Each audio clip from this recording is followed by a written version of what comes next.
స్వామి వారట ఒక చేతిని ఇట్లా తల కింద పెట్టుకొని చేతిని ఇట్లా తల కింద పెట్టి పడుకొని ఉన్నారట. లక్ష్మీ అమ్మవారు పాదసేవ చేస్తుంది. ఏం చేస్తుందమ్మా? పూర్వం అండి భార్యలు భర్త పాదసేవ చేసేవారు. ఈ పూజ రేపు ఎవరెవరికి చేస్తారో తెలియట్లేదు. మీరంతా చెప్పినా లావణ్య గారు అయితే రోజు మీ పాదసేవ చేసి చేసి ఆ చూడండి, చేతులు చూడండి ఎట్లా కందిపోయిన ఎర్రగా ఒకసారి చూపించండి. మీ చేతులు చూపించండి ఎట్లా కందిపోయినాయి చూడండి. మీరు కాదన్నా నేను నమ్మను. అలా పాదసేవ చేస్తూ ఉంటే ఆ లక్ష్మీ అమ్మవారిని చూసి నమస్కారం, అయ్యవారిని చూసి నమస్కారం, నేను భూలోకం నుంచి వస్తున్నానమ్మా, భూలోకంలో ప్రజలంతా కష్టాలు పడుతున్నారు, అందరి కష్టాలు పోవాలంటే ఏం చెయ్యాలి అని నాకెందుకు బొమ్మన్నాడు. నాకు ఎప్పుడైనా ఫ్రీగా దండం పెట్టారని అడిగారు. మనం ఎప్పుడైనా ఫ్రీగా దండం పెట్టామండి దేవుడికి? దండం పెడుతూనే 100 కోరికలు కోరుతాను. నేను బాగుండాలి, మా పిల్లలు బాగుండాలి, టెస్లా కారు కావాలి, గ్రీన్ కార్డు కావాలి, సిటిజన్స్, ఏదో ఒక కోరికతో దండం పెడతారు తప్ప ఫ్రీగా దండం కూడా పెట్టరండి.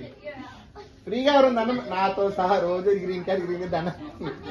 సో అందరూ ఏదో ఒక కోరిక, ఫ్రీగా దండం కూడా పెట్టరుగా. నాకెందుకు బొమ్మన్నాడు. స్వామి నువ్వు తండ్రి లాంటి వాడివయ్యా, మేము పిల్లలు లాంటి వాళ్ళం, తండ్రి పిల్లలు మంచి కోరాలి కాబట్టి మేము బాగుండాలంటే ఏం చేయాలో చెప్పవయ్యా, ఒక మంచి ఉపాయాన్ని సెలవివ్వయ్యా అంటే నేను కలియుగమునందు సత్యనారాయణ స్వామి అవతారాన్ని ఎత్తుతాను.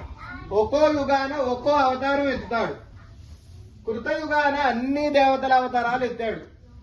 వామన, భార్గవ, మత్స్య, కూర్మ, వరాహ అవతారాలు ఇవన్నీ కృతయుగంలో ఎత్తాడు. అదే త్రేతాయుగానికి వచ్చేసరికి ఏ అవతారం అమ్మా?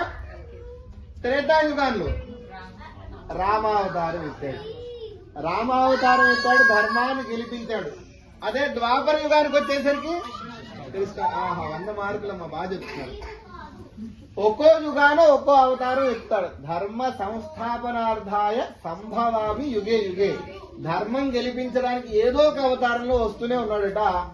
ఈ కలియుగాన సత్యం తక్కువట, మొత్తం అసత్యమే. అవునండి, పొద్దున్న లేస్తే రాత్రి వరకు 100 అబద్ధాలు చెప్తామట. ఖచ్చితంగా 5:40 కల్లా వస్తాను అంటారట, 6:10కి వచ్చారట. అవునండి, అవునా కాదు?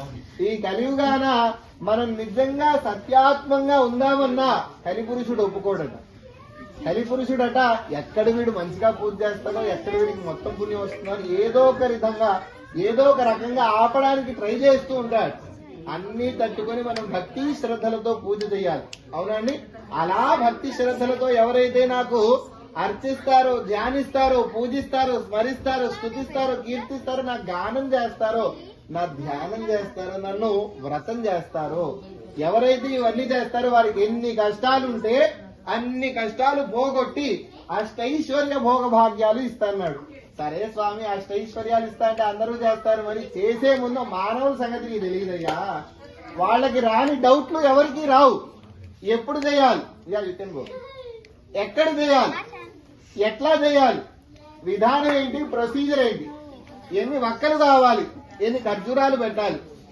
అవునండి, ఈస్ట్ని చూడాలా, నార్త్ని చూడాలా, ఏమండి ఎప్పుడెప్పుడు చేయాలి, ఎక్కడెక్కడ చేయాలి, ఇన్ని డౌట్లు వస్తాయి. స్వామివారు ఏమంటున్నారంటే మాఘేవా మాధవే మాసే కార్తికే వా శుభే దినే. మాఘమాసంలో గాని, వైశాఖ మాసంలో గాని, కార్తీక మాసంలో గాని ఒక్క వ్రతం చేయమన్నాడు. ఈ 3 మాసాలు కుదరట్లేదు, నెలకొక పౌర్ణమి అని వస్తుంది, ఆ పౌర్ణమి నాడు చేయమన్నాడు, కుదరలేదు. ఏకాదశి నాడు చేయమన్నాడు, కుదరలేదు. దశమి నాడు చేయమన్నాడు, కుదరలేదు. సప్తమి, పంచమి అని ఉన్నాయట, మంచి మంచి తిథులు, విధియ అని, ఇలాంటి తిథుల్లో చేయమన్నాడు. అది కూడా కుదరట్లేదు. ఇంకెప్పుడు చేయాలయ్యా అంటే నెలకొక శివరాత్రి వస్తుంది, మాస శివరాత్రి అంటారు, అమావాస్య ముందు రోజు. అలాంటి మాస శివరాత్రి నాడు చేయమన్నాడు, అప్పుడు కూడా కుదరలేదు. ఇంకెప్పుడు వారాల్లో స్వామికి శనివారం అంటే ఇష్టమట. ఎప్పుడు ఇష్టం అండి? శనివారం నాడైనా వ్రతం చేయమన్నాడు. చూడండి వైష్ణవాలయాలు చూడండి, భక్తులతో కిటకిటలాడుతుంటే శనివారం. అవునా? స్వామి వారికి వారాల్లో శనివారం అంటే ఈ రోజు ఏం వారం అండి? అలాంటి శనివారం నాడు మనం చేస్తాం. రెట్టింపు పుణ్యం రావాలంటే ఇలాంటి స్వామికి ఇష్టమైన వాటిల్లో చేయమన్నాడు. అప్పుడు కుదరట్లేదయ్యా, ఇంకెప్పుడు చేయాలి? తిథి, వార, నక్షత్రాలు, వర్జ్యాలు, దుర్ముహూర్తాలు, రాహుకాలాలు, యమగండాలు ఇవేం చూడక్కర్లేదు, ఎప్పుడైనా చేయండి. మీరంతా మీ మనసుని భగవంతుడి మీదే పెట్టి వ్రతాన్ని ఎప్పుడైనా చేయొచ్చు, కానీ శ్రద్ధాభక్తులతో చేయండి. అమావాస్య నాడైనా వ్రతం చేయొచ్చు. అందుకే చూడండి, దీపావళి నోములు అని చెప్పి అమావాస్య నాడే కేదారేశ్వర స్వామి వ్రతం, సత్యనారాయణ స్వామి వ్రతం చేస్తారు. అవునా? అవునా?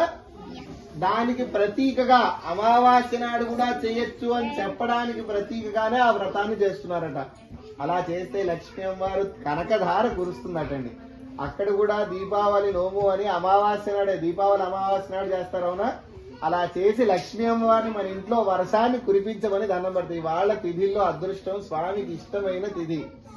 అన్ని రోజుల్లో అందరూ పూజ చేస్తారు, ఇలాంటి అమావాస్యలు ఎవరు చేయరు. అవునా? అవునా కాదా? ఇలాంటి రోజు చేస్తే ఇంకా పుణ్యం, ద్విగుణం త్రిగుణం భవేది, రెట్టింపు పుణ్యం వస్తుంది. అలాంటి తిథి, గొప్ప తిథి నాడు మనం వాళ్ళ వ్రతం చేస్తున్నాం, అది కూడా కుదరలేదు. వాళ్ళ పరిస్థితి ఏంటి? తిథి వార నక్షత్రాలు, వర్జాలు, దుర్ముహూర్తాలు, రాహుకాలాలు, ఇవేం లేవు. ఎప్పుడైనా వ్రతం చేయండి, శ్రద్ధగా వ్రతం చేయండి.